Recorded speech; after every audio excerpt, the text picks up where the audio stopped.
For decades, Paul Newman was a beloved Hollywood icon, known for his piercing blue eyes, undeniable charm, and award-winning performances.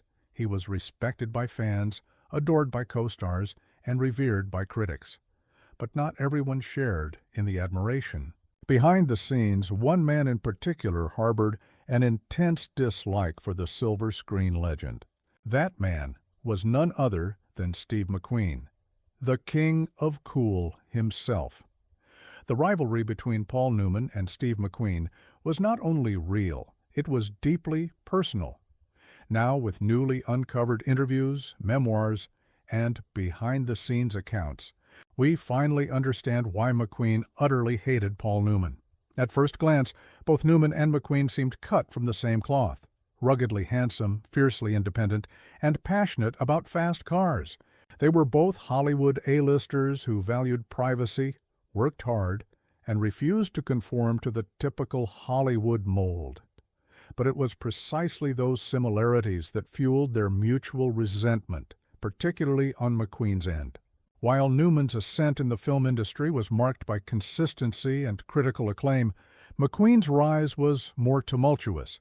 He had fought tooth and nail to earn his place at the top, and even then, he always felt like he was standing in someone else's shadow, namely, Paul Newman's. The animosity came to a head during the making of the 1974 disaster epic The Towering Inferno, which marked the only time the two legends appeared together on screen. McQueen agreed to do the film only on the condition that he received top billing and exactly the same number of lines as Newman. Studio executives, eager to secure both actors, reluctantly agreed. But behind the scenes, the tension was palpable. McQueen reportedly scrutinized the script line by line to ensure he wasn't being outshone, while Newman, ever the professional, remained largely unfazed. For McQueen, the film wasn't just another role. It was a battleground, a chance to finally prove he was Newman's equal, if not his superior. But McQueen's disdain wasn't just about billing or script lines. According to friends and colleagues, much of his hatred stemmed from deeper, more personal insecurities.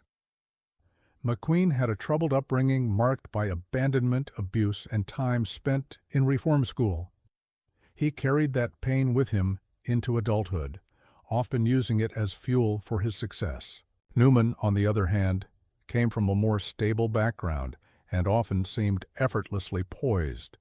To McQueen, Newman represented everything he wasn't: polished, well-educated, and universally beloved. That contrast gnawed at McQueen, and his resentment only deepened as Newman expanded his career into philanthropy, politics, and business, with ventures like Newman's own. Yet perhaps the greatest source of animosity came from Newman's ability to evolve beyond the Hollywood stereotype. While McQueen struggled with drug use, relationship issues, and a growing sense of isolation in his later years, Newman transitioned gracefully into activism and charity, donating millions to causes he believed in.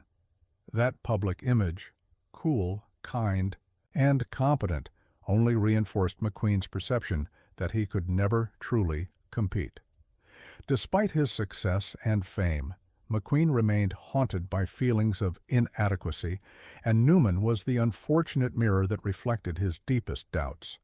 Today, looking back, it's clear that McQueen's hatred wasn't about Paul Newman the man, but about everything he represented. The calm confidence, the critical acclaim, the love of the public, all were things McQueen yearned for but never fully felt he possessed. In the end, while Newman never returned the hostility, he became the unwilling symbol of McQueen's internal battles. And though the two never reconciled, their shared legacy in cinema is a reminder that even the brightest stars can cast long shadows, especially when one star sees in the other everything he believes he lacks.